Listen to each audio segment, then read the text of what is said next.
Hi there. Good morning. Welcome back to Let's Grow This Vlogmas. One thing I want to say is that I noticed a lot of clients have mentioned that, people have been wondering, like, am I also naming clients, but like, am I still going to do Naplex coaching? The thing is, yes, it's just going to be like in a different capacity in a sense. I really like the lock in when we did the lock in for that type of coaching. It was like an intensive coaching. And honestly, that just reminds me like who I had to go back to like who really my target person is. Because every year I always have like one or two special clients. And I always tell my special clients because these are people who have taken the exam three or more times or who have been out of school for like 4+ years. And these are people like I was like, okay, I'm going to those are my special clients, i.e. Dr. Selman. She was one. And she was one, she came to me on her third attempt of the exam, and we was able to get her license within 6 months of her coming. And that's why I said, think about like this time last year, I remember seeing the test, it's like I passed the exam like a year ago, like really the difference of what a year can make. Then, as everybody know about Scroggins, Dr. Scroggins Dr. Scroggins was my classmate in pharmacy school. And we have been out of pharmacy school for 8 years. Oh, no, 9 years. 9 years, because next year makes 10 years. And she was my classmate. And with her, and helping her pass, and she came in January and passed the exam in April this year. So that was like special things. And I started thinking about like, who is my client? Like my client has always been someone who has graduated from pharmacy school within 2 years. Because it's my belief that when you graduate in 2 years, you have like a study habit. But else like it's not necessarily 2 years or how many attempts. It's the study, it's the habits the person has had. Because when you've been out of school longer, you have not developed like a good study habit, a study system or routine, or you kind of stuck in your ways of doing the things you want to do because you have been things in your mind that this what works, and that's not necessarily the thing of what's really working. And for me, that was happening. I had noticed that in my upper years of my beginning years of coaching, that people where they were constantly looking the people who have been out of school for a while, that was the thing that was going on. Like they were constantly trying to um it was a constant battle. Like you have to unlearn something. And you have to unlearn what you're doing because truth be told, like no pun intended, but what you did was just it was missing some pieces. And the pieces I'm trying to tell you, coach you to do, you're unwilling to change. And in this space, in coaching space, you have to be willing to learn, willing to change. You have to be willing to deny your old self to embrace the new self. Because you're going to a place you've never done. We're going to a passing result. And you haven't had that passing result. Excuse me. So that's one thing, right? Other thing is, it's a certain habits.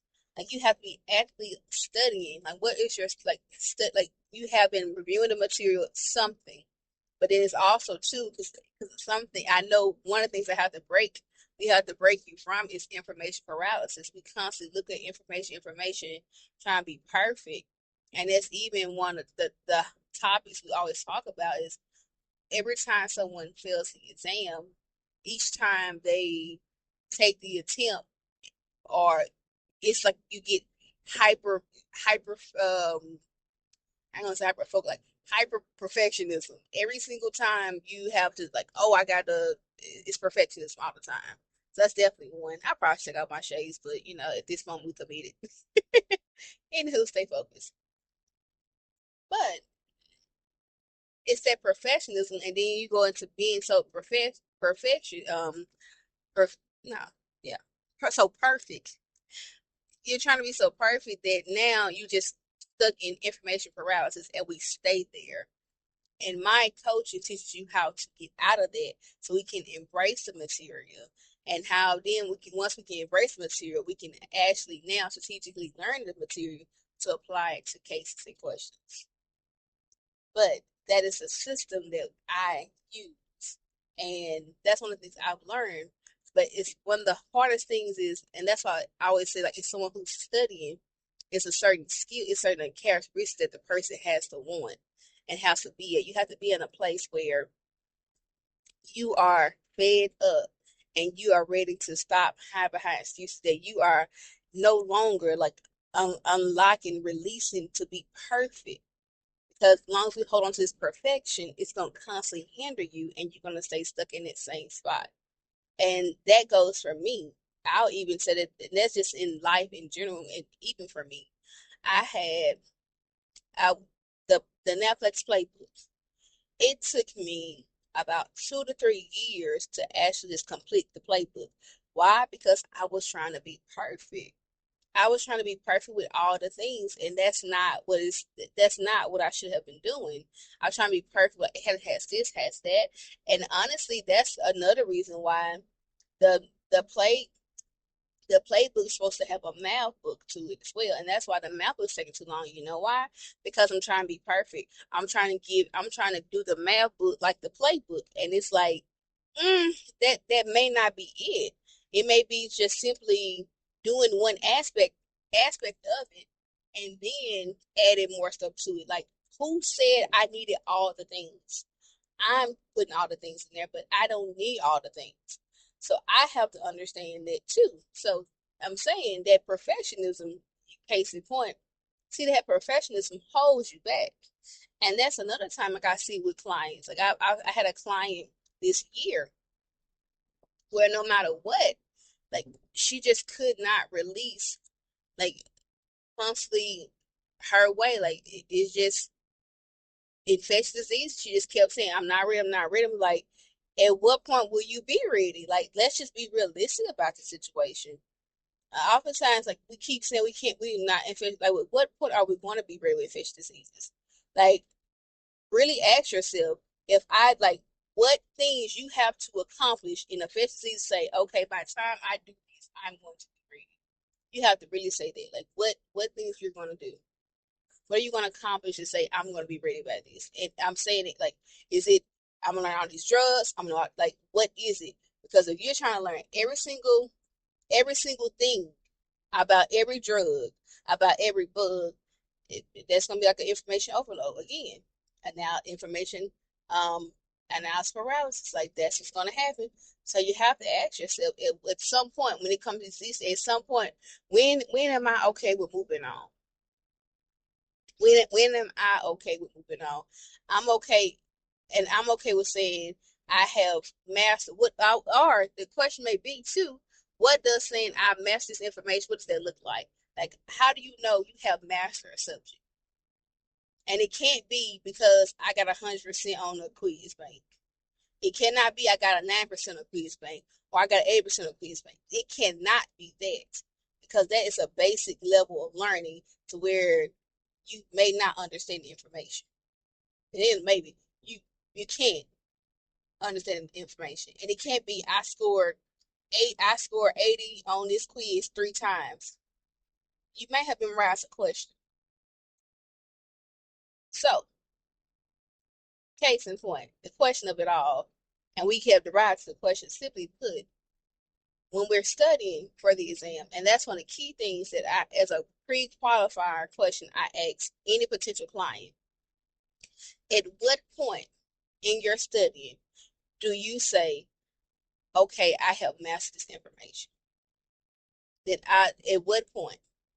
If you can answer that question, that tells me if you're coachable. That tells me what kind of journey we about to go on. What your 4-meter RPX journey gonna look like. What I have to keep reinforcing over time. That's gonna tell a lot, because I have been in this coaching space for 8 years. I've been in this coaching space for 8 years doing Naplex coaching. I've been in the coaching space, actually, just in general. I've been in the coaching space since, ooh, 20, 2013. I have been in this coaching space. So I've been here for a while. I just, like, you guys just noticed, you guys just met formally the RPH. But I've been in coach space for a while. And that's one, you have to have that accountability. So the homework for you is to simply, one, ask yourself, and you're separate Naplex exam, what is it? What is it? Like, what do I have to, if I say I'm going to, I feel 100% confident with this exam if I do X, Y, Z, or with, or I say if an exam or just be a subject. And the next thing I want you to do is I want you to email me.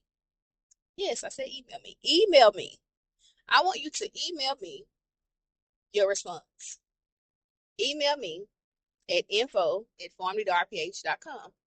That's what I want you to do. I want you to email me because in that point, I know I'm driving real hard. But I want you to email me because once you email me, then we're gonna have like, let's then we may go have a conversation. I might invite you to have a conversation to see what else, like, what this is. So that's my invitation for you guys. Because I want 2026. I'm not sure about you, but I'm just ready for some things to be fulfilled, and I'm ready to go out them like never before. And I know you probably the same way with as me, where we're not trying, we're going to make 2026 that year, moving forward and moving great, and say look at becoming our best version of ourselves. So I want to get the opportunity. All right. This is day 19 of Vlogmas. Oh my God. And I'm so excited about this. Has been a true grow with me series. I just I wanted to show all the difference. Like I want to show you like how you're not alone you're a high achiever and you feeling like I have my moment. I want to show you this high achiever, this pharmacist, this business owner, this author, this New York Times featured. Like, hey, I wanted to show you that, hey, not New York Times featured. I don't think, hey, but I wanted to show you those things. It's like, and the mask always come. We still have the same things we have, but we overcome. We keep moving forward no matter what. So until next time, remember that pharmacy is on if you are. Now go be great. I'll talk to you guys later. Peace out.